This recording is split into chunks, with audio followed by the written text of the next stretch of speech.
Est-ce que ça vous dirait qu'on fasse un petit tour du jardin complet ensemble? Ça commence à devenir intéressant et j'ai envie un peu de papoter, de vous dire des petites choses, les erreurs que j'ai commises, ce qui fonctionne, tout ça, enfin, vous expliquer tout ça. Et là, je vous fais voir ma petite cueillette de ce matin, une batavia, ma première betterave, un petit bouquet de radis et des petites feuilles de roquette pour mettre dans ma batavia. C'est pas grand chose, mais c'est tout frais. Ça va être mangé aujourd'hui. Et je vous dis pas le parfum de la roquette. Et je vous dis pas, parce que je connais de cet automne le goût d'une betterave crue. Alors, on va commencer par ce petit carré qui se vide. Alors, vous voyez qu'il est sale parce que j'hésite pas à laisser mes petites feuilles de salade abîmées et tout sur la terre. Hein. Ça profitera aux micro-organismes, aux petites bébêtes. Donc là, il me reste 3 salades et des oignons qui ont du mal à pousser, mais je sais pas si c'est parce qu'il y a eu un manque de chaleur. On verra.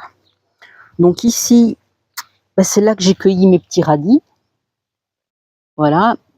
Là, vous avez une courgette qui est en passe d'ouvrir, d'avoir des fleurs. Donc, que j'ai planté en terre le 8 mai, comme je le dis par ailleurs.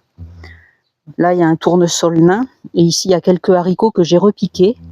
Parce qu'en fait, toute cette partie était plantée, était semée de haricots. Je me suis tout fait dégommer par les haricots, les escargots, pardon. Et donc, j'ai sauvé ceux-là. Je les ai remis dans le coin et j'en ai ressemé. Ici, on a des poivrons, quelques aubergines, une grosse bourrache au milieu que je garde parce que c'est très important que j'ai des insectes.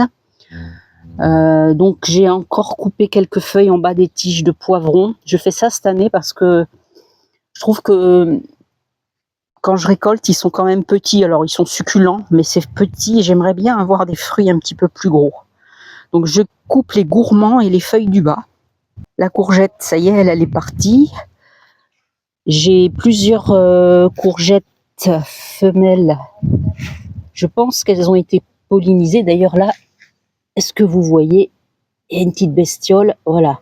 Elles vont dans, que ce soit des fourmis ou n'importe quoi, elles vont dans le cœur des fleurs et elles pollinisent.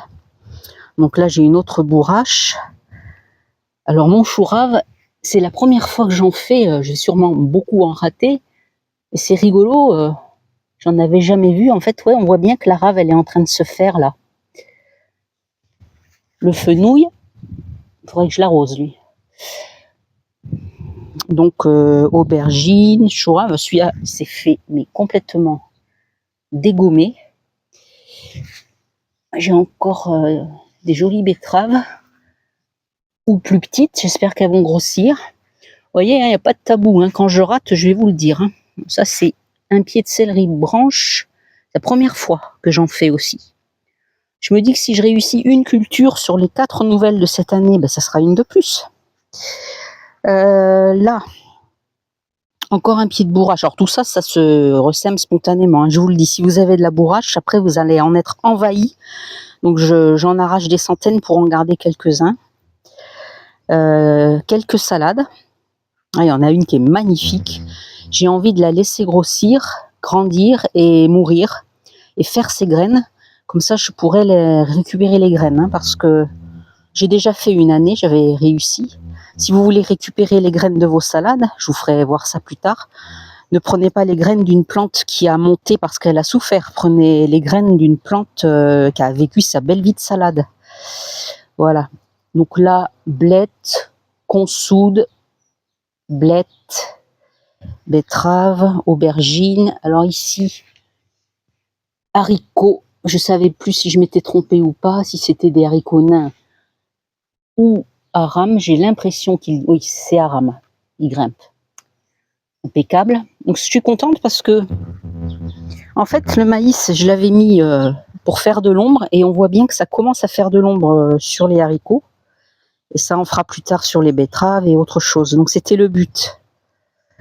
Et puis alors celui-là il est super beau, hein. J'avais bien préparé le sol, j'avais mis un peu de compost et tout et là je l'avais fait à l'arrache On voit tout de suite la différence, hein. De toute façon, il n'y a pas de secret. Le sol, hein, c'est hyper important et malheureusement ici, je galère parce que c'est un sol sableux et j'ai pas toutes les ressources à ma disposition. Alors ça, c'est les haricots grimpants. C'est les premiers que j'ai mis. Et vous voyez, je les ai mis en terre le 22 avril. Je les avais mis en godet chez moi pendant 10 jours parce que c'était tôt et j'avais peur qu'ils se fassent dégommer par les limaces. Donc je voulais les repiquer une fois qu'ils se feraient 10-15 cm. Et en fait, voilà, ils ont bien pris. Alors je sais que il y a des jardiniers qui vont me regarder et qui vont dire qu'ils sont pas super beaux, mais écoutez, moi, je fais ce que je peux.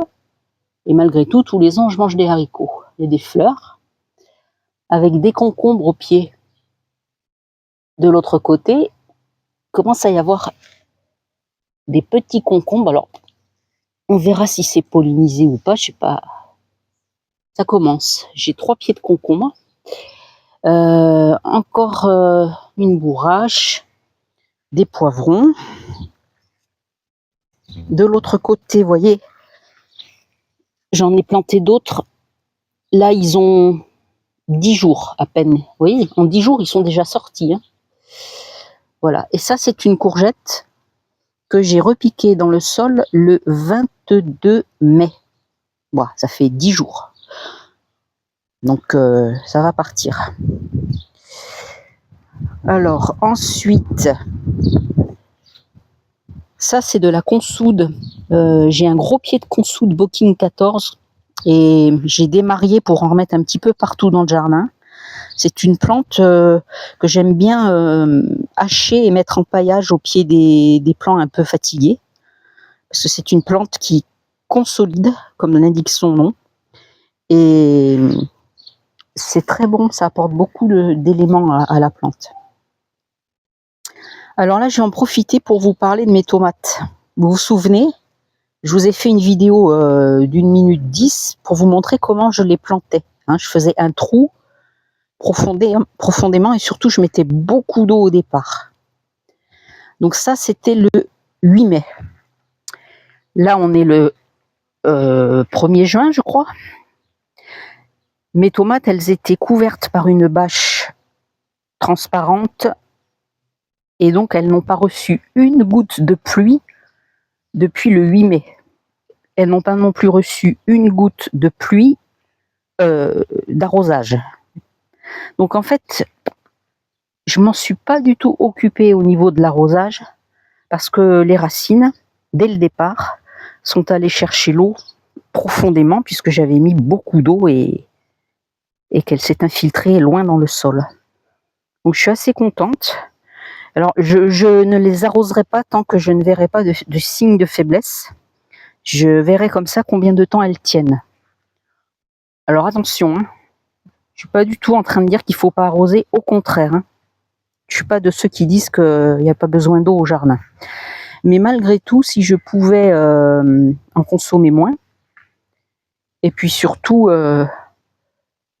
arrêter, parce que je suis tellement inquiète pour mes plantes que je n'arrête pas de les arroser et je voudrais que les racines s'enfoncent plus profondément. Et ici, j'en ai remis de l'autre côté. Des concombres qui s'accrochent au grillage, des haricots, un petit peu de tout, du maïs doux.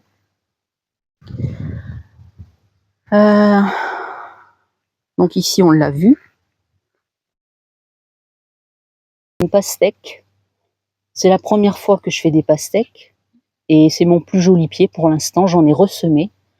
Mais je croyais que ça serait plus rapide, mais a priori, c'est long quand même. Mes haricots haram, encore, que j'aide de temps en temps à s'accrocher au grillage. Là, les maïs sont super grands. Par contre, les betteraves sont pas super grosses. Ma terre, elle est pas géniale ici et il faut que je l'améliore. Voilà. Bah écoutez, je crois qu'on a fait le petit tour avec des réussites et des échecs, mais on s'en fiche. Il faut se focaliser sur les réussites. Voilà. Ben, je vous dis à la prochaine.